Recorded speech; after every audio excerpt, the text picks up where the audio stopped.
What's up, guys? This is Base Brawler, and in this video, I'm gonna try to be fast with this one. I'm going to give you guys my initial thoughts on Dragon Ball Fighters. So let's get right into it.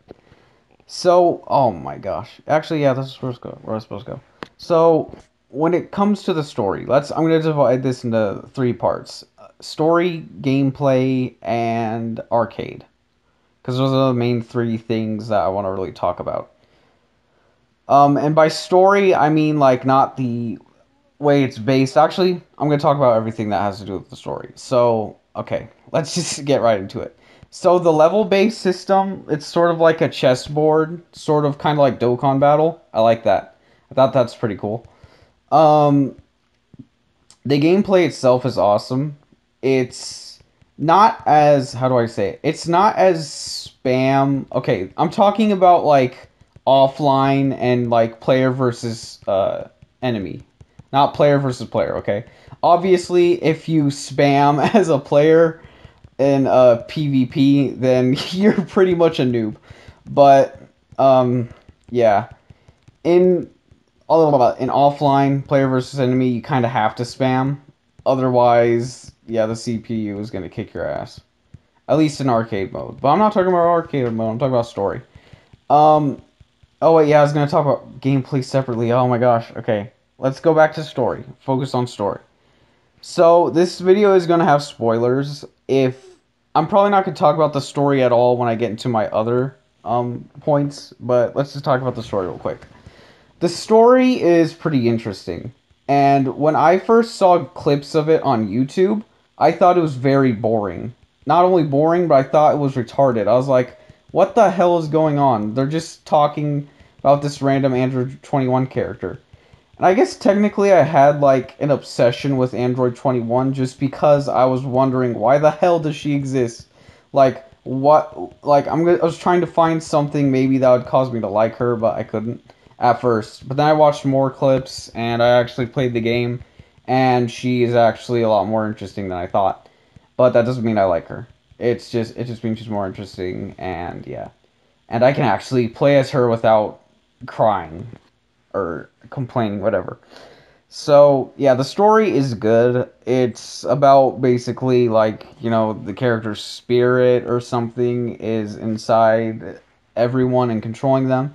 And when they control them, they get their powers. But without that spirit, they are powerless. I thought that was a pretty interesting concept. I like that. Makes sense for a fighting game where if you want to play as weaker opponents, like if you want to play as Yamcha versus Super Saiyan Rose Goku, it would make sense for Yamcha to win. Because Super Saiyan Rose Goku is completely powerless without the spirit. So that actually makes a lot of sense, and I love that. That is a very interesting concept. Xenoverse, you need a concept like that. Because it doesn't make sense how I can win parallel quests using freaking Pan fighting Merge Zamasu, okay? That's just not good. But anyway, I haven't completed the story yet. I'll give my full thoughts on that on a different video. This is just my initial thoughts. So I like that concept. Let's get on to actual gameplay. The gameplay is very smooth. It's a lot better than Xenoverse in my opinion because you can actually break out of combos and stuff. I still have not mastered that. I am still very bad at that. Whenever I get combo rushed or they're using ultimates, I do know that like if you dodge it, you have sort of a chance of avoiding the ultimate. But other than that, I do not know how to break out of it, so I'm just going to be stuck with trying to avoid it at my best. Because I'm trying to unlock Super Saiyan Blue, Goku, and Vegeta, and I haven't yet. And, yeah, I know I probably said I pre-ordered the game. I don't know if I told you guys this, but I did pre-order the game, and it got all messed up. Apparently, I got the digital copy, even though it didn't work when I tried the beta. But yeah, that's beside the point. Let's just get to... Actually, is there anything else I want to talk about gameplay-wise? Um, when it comes to arcade mode... Oh yeah, I already said that. You have to spam. Yeah, I already went over that. See, this is what happens when I don't structure my videos, when I just talk about random things at random times. But anyway, let's go to arcade mode. Arcade mode is awesome. Now, I say this even though I have the most trouble with arcade mode. And what I mean by that is this. Yes, I want to unlock Super Saiyan God or Blue Goku and Vegeta. And the thing is, it is very difficult. However, the reason why I like that is because as I play it, I'll get better at it. But it seems the only thing that works for me is, like I said prior, is spamming. That's the only thing that works for me when I play arcade mode. So I'm just going to have to stick with that. And that is very annoying. I thought, like, maybe you would be able to actually use some freaking, good strategies when you're playing arcade mode.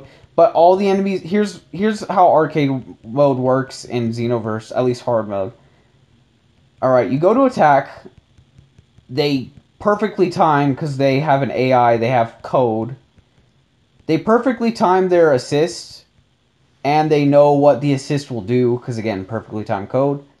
And you basically get raped. You get raped. That's what happens. YouTube, I hope you do not demonetize me for using the word rape. I'm using it in an educational. I'm gonna put like this category for the video educational. I have to do that on my computer though. But yeah. Yeah, they pretty much rape you with their assists, and it's so stupid. And then when I call an assist, either A, it doesn't work, or B, here's what happens. I'll try to have another character come in and swap out, but it doesn't work. Instead, I end up using an assist, and then my character dies because I wanted to choose a character with more health. So overall, arcade mode is kind of wonky. It needs to be fixed, in my opinion. Because if it's going to be like that, it can be difficult, that's fine. It can be difficult, but not bullshit. There's a huge difference between difficulty and bullshit. Because even when I have like a small little window and I use that, I still hold down the button to call in my teammates, or to swap out my characters, but they don't swap out. Even after the combo. You guys may be like, oh, you gotta wait for the combo. Yeah, even after the combo, they do not swap out. I end up using an assist, and I did not want to do that. So, yeah, but overall, so far, I'm really liking the game. Once I, complete it, sort of unlocking characters and completing the story, I will give my full review on that. So, I guess this is my secret fourth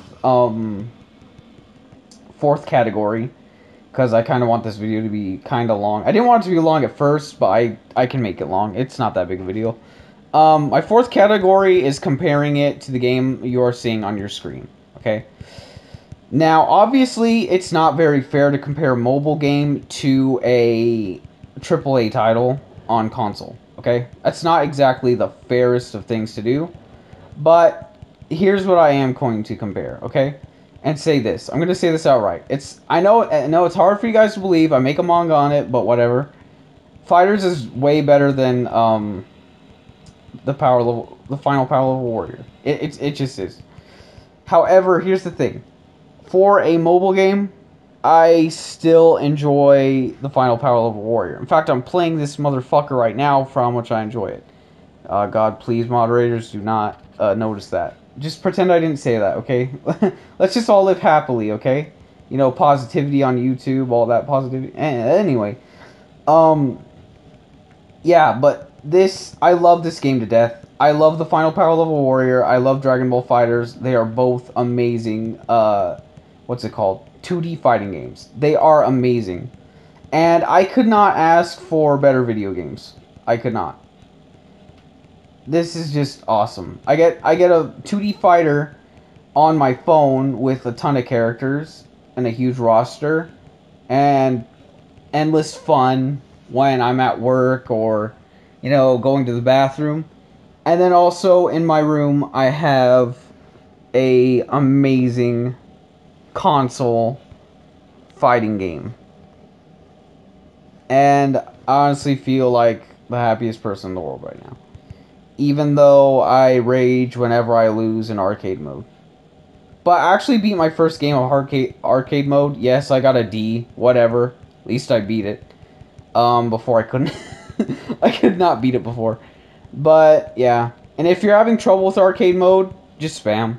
It's pretty much the only way to do it. There are also other tips, like this one, like Game Informer on their website. They say that if you jump in the air, the enemies won't hit you as easily, and I've confirmed that to be true. If you're in the air, the enemies won't hit you easily in arcade mode. and spam, and that's how you win on there.